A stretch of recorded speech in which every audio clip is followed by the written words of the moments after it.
এর রাজা আম। আমের কিন্তু এবছর বাজারে গেছে ভালোই দাম। আর অফ সিজনে নিয়ে এসেছি তোমাদের জন্য আমেরই দুটো রেসিপি।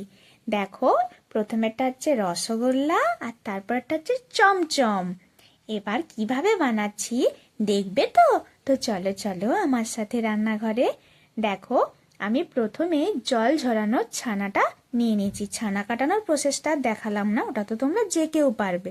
জল ঝরানোর ছানাটা নিয়েছি, দেখো, নিয়ে হাতের সাহায্যে ভালো করে মেখে নেব। মানে দলা পেকে থাকবে তো, দলাটাকে ভেঙে দিতে হবে।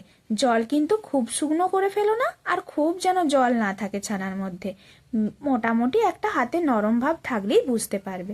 দিয়ে হাতেরই তো এবার খেলা দেখানো শুরু। হাতের সাহায্যে ভালো করে দোলে দোলে ছানাটাকে একটু মোলায়েম করতে হবে। তারপর দিচ্ছি 1 চামচের মতো চিনি আর 1 চামচের মতো ময়দা।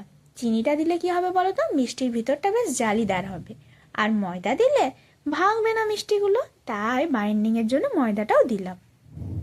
এবার দুটো ভাগে ভাগ করে নিচ্ছি, যেহেতু এখানে দুটো মিষ্টি বানাবো। আর দেখো, কালারটা দিচ্ছি আমি নর্মালি যে হলুদ খাই আমরা, সেই হলুদ। তোমরা চাইলে ইয়েলো ফুড কালার দিতে পারো। আর দেখো, রস বানানোর জন্য আমি চিনি নিয়ে নিয়েছি। এখানে চিনি যতটা দেবে তার পরিমাণে জলটাও অ্যাড করবে। 400 গ্রাম জল দিয়েছি, আর দিয়েছি 2 কাপ চিনি। 2 কাপ চিনির জন্য 4 কাপ জল রাখলেই হবে।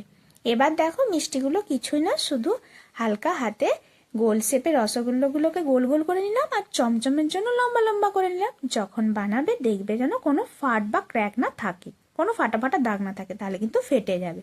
আর যেহেতু আমেরই বানানো হচ্ছে, তাই ওই রসের মধ্যে দুটো বেশ ভালো পাকা আমের পাল্প বের করে রেখেছিলাম মিক্সিতে ঘুরিয়ে, সেটা আমি রসের মধ্যে দিয়ে দিলাম, যার জন্যই তো আমের ফ্লেভারটা আসবে।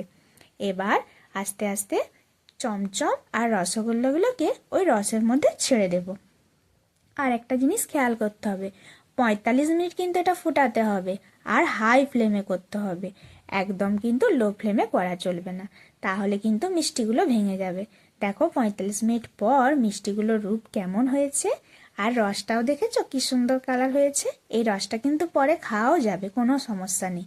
আর আমি মিষ্টিগুলোকে একটু কেটেও দেখিয়ে দিচ্ছি। দেখো, রসগোল্লাগুলো কাটলাম, দেখে বুঝতে পারছো কতটা সফট হয়েছে। আর চমচমগুলো রয়েছে। চমচম রসগোল্লা দুটারই এত স্বাদ হয় যে তোমরা এর প্রেমে পড়ে যাবে। একবার হলেও বাড়িতে বানিয়ে দেখবে, দেখে কিন্তু আমাকে অবশ্যই জানাবে। আমের সিজন হয়তো চলে গেছে বলবে, কিন্তু শিখে রাখো, যখন আমের সিজন আসবে তখন বানাবে। আর না হলে যদি পাকা আম এখন হাতের সামনে পেয়ে যাও, তাহলেও বানিয়ে নেবে, কোনো